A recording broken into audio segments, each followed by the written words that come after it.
Yeah, I will be reading from Fall, my latest book, and I'll start at the beginning, chapter 1.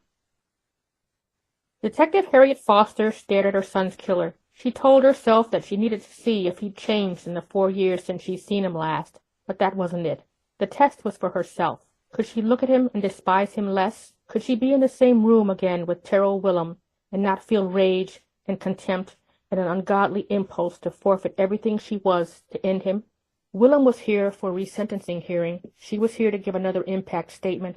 Willem couldn't have appeared more disinterested as he sat sullenly in his tan prison two-piece, his paunchy body, fueled by cheap prison carbs, squeezed into the county-issued uniform, its washed-out V-neck top revealing a dingy white T-shirt underneath.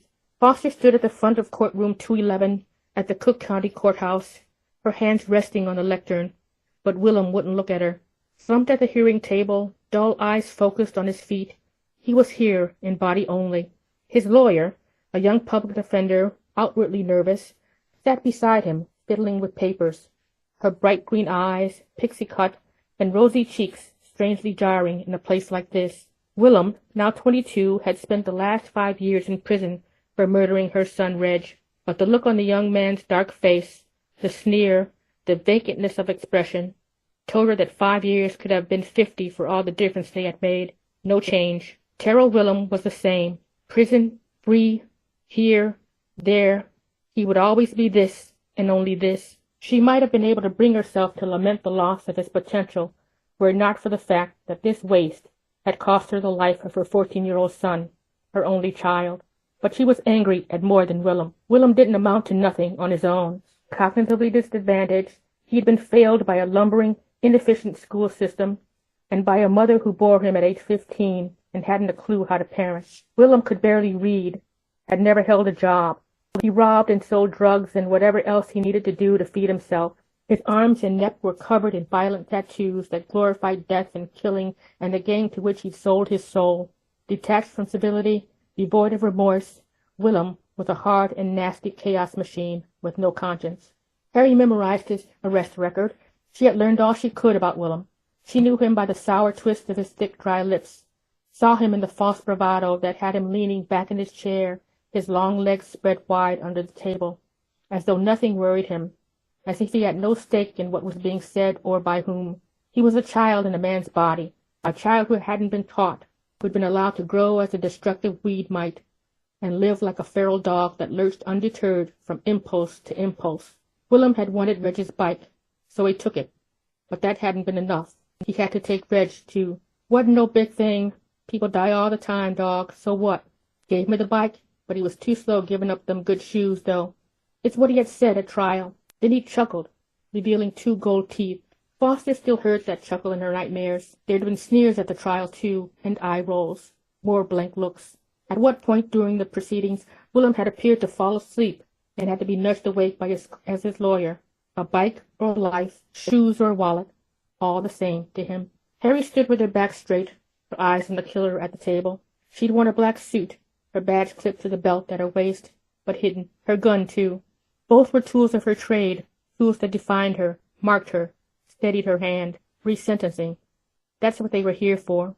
Because Willem had been just 17 at the time of her son's murder, a lawyer, not pixie-cut, had successfully argued that he deserved a break on his sentence of 99 years and a day, no parole. Willem's side was trying to whittle his punishment down to 75 years with parole on the table. Foster was here to stand for Reg. Willem was damaged goods, lost half a lifetime ago to abuse, neglect, and depravity, and she wanted him to serve every minute of those 99 years, even the day tacked on behind it. She wanted Willem to die in prison, on bad days, and there were many. She dreamed of being there when he did. She glanced around the old courtroom, its dark wood and brass fixtures harkening back to a foregone era, when Al Capone or one of his associates might have strutted along the marble floors on their way to the witness stand.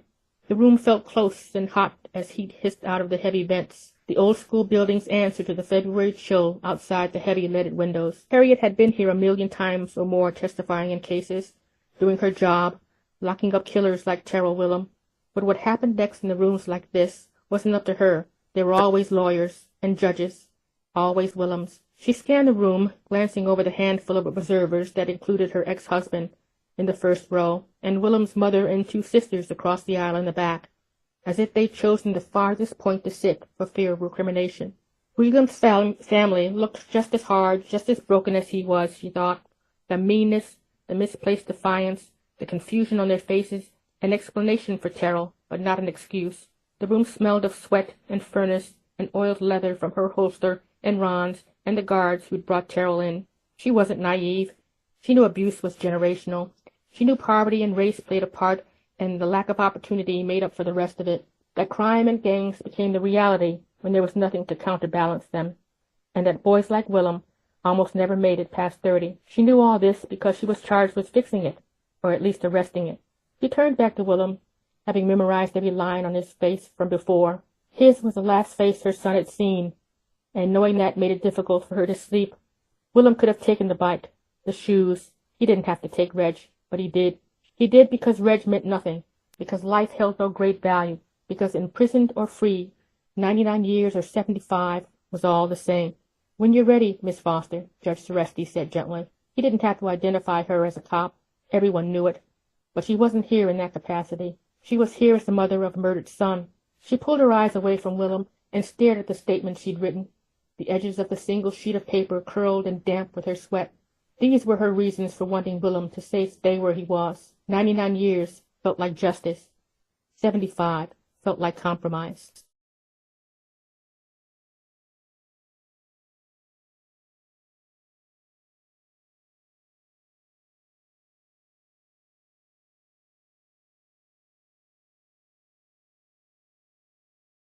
Well, I wanted to start this book out with Harriet beneath the badge.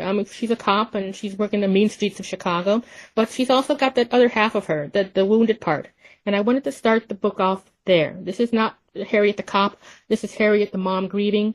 This Harriet the mom who is filled with guilt and a sense of responsibility and loss. And so that's where we start the book. And then I sort of dump a body somewhere and she has to go to work. But that's where she is emotionally and as a person.